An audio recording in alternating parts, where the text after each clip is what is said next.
ఉపాధి కోసం కువైట్ వెళ్లి పని ప్రదేశంలో ఇబ్బందులు పడిన అన్నమయ్య జిల్లాకు చెందిన కవిత అనే మహిళను ఏపీ ప్రభుత్వం సురక్షితంగా స్వదేశానికి తీసుకువచ్చింది. కవితను ఏపీకి తీసుకురావాలని రవాణా శాఖ మంత్రి రాంప్రసాద్ రెడ్డి విజ్ఞప్తి మేరకు ప్రవాస ఆంధ్రుల సాధికారత శాఖ మంత్రి కొండపల్లి శ్రీనివాస్ స్పందించారు. ఏపీ ఎన్ఆర్టీ 24/7 హెల్ప్ లైన్ ద్వారా కువైట్లో ఉన్న సామాజిక కార్యకర్త జిలకర మురళి, షేక్ రషీదా బేగం సహకారంతో స్వదేశానికి రప్పించారు. కువైట్ నుంచి ఎయిర్ ఇండియా ఎక్స్ప్రెస్ లో చెన్నై ఎయిర్పోర్ట్ కు కవిత చేరుకుంది.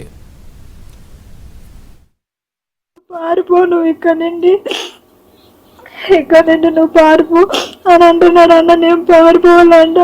నేను పారిపోతే నన్ను ఎవరన్నా కాపాడదు.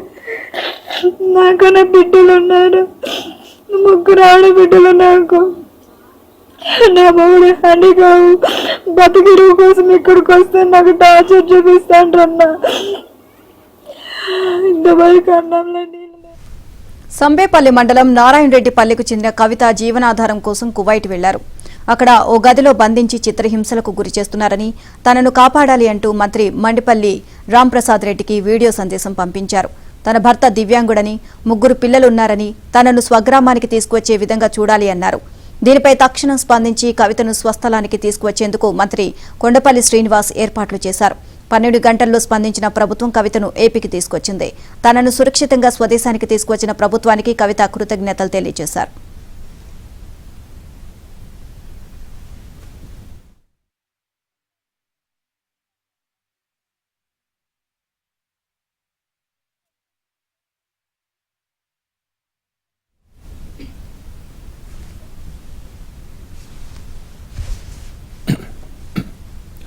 చూస్తున్న ఉపాధి కోసం కువైట్ వెళ్లి పని ప్రదేశంలో ఇబ్బందులు పడిన అన్నమయ్య జిల్లాకు చెందిన కవిత అనే మహిళను ఏపీ ప్రభుత్వం సురక్షితంగా స్వదేశానికి తీసుకువచ్చింది. ఇదే విషయానికి సంబంధించి మరింత సమాచారాన్ని మా కరెస్పాండెంట్ సత్య అందిస్తారు.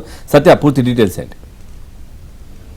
పవన్, ఉపాధి కోసం కువైట్ వెళ్లి పని ప్రదేశంలో ఇబ్బందులు పడుతున్న అన్నమయ్య జిల్లా సంబేపల్లి మండలం నారాయణరెడ్డిపల్లికి చెందినటువంటి కవిత అనే యువతి ఒక వీడియో సందేశాన్ని మంత్రి రాంప్రసాద్ రెడ్డికి పంపించడం జరిగింది. ఆ వీడియో సందేశాన్ని విన్న రాంప్రసాద్ రెడ్డి ఆమెను ఎట్టి పరిస్థితుల్లో రక్షించాలని భావించి ఆయన మరో మంత్రి కొండపల్లి శ్రీనివాస్ కు ప్రవాసాంధ్రుల సాధికారిత మంత్రి కొండపల్లి శ్రీనివాస్ కు లేఖ రాయడం జరిగింది.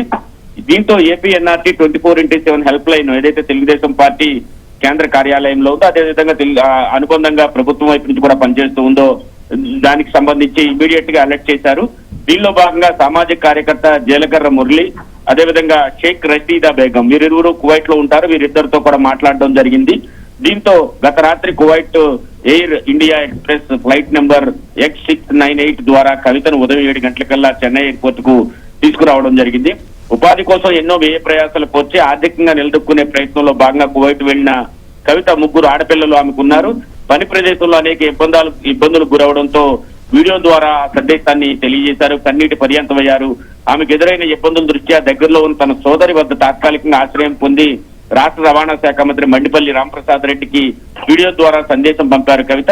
తక్షణమే స్పందించిన రవాణా శాఖ మంత్రి ప్రవాసాంధ్రుల సాధికారిత మంత్రి కొండపల్లి శ్రీనివాస్ దృష్టికి తీసుకువెళ్లడంతో ఆయన కూడా 12 గంటల్లోనే దీనిపై స్పందించి ఇమీడియట్ గా కవితకు తన స్వస్థలానికి సురక్షితంగా తీసుకురావాల్సిందిగా వ్రాతపూర్వకంగా మంత్రి రాంప్రసాద్ రెడ్డి లేఖ రాయడంతో ఆయన స్పందించి వెంటనే ఆమెను దుబాయ్ నుంచి కువైట్ నుంచి ఈ ఉదయం చెన్నైకి తీసుకొచ్చారు. ఏపీ ఎన్ఆర్టీ అత్యవసర విభాగాన్ని అప్రమత్తం చేయడం ద్వారా మొత్తం 12 గంటల్లోనే ఆమెతో మాట్లాడడం, తర్వాత ఆమెను ఇండియాకు రప్పించడం కూడా పూర్తి చేయడంతో బాధితురాలు, ఆమె కుటుంబ సభ్యులు కూడా ఆనందం వ్యక్తం చేస్తున్నారు. తాము అక్కడే ఉండుంటే గనక బ్రతికే వాళ్ళం కాదని కూడా ఆమె చెబుతున్న పరిస్థితి అయితే ఉంది. Thank you Satya, thanks for the update.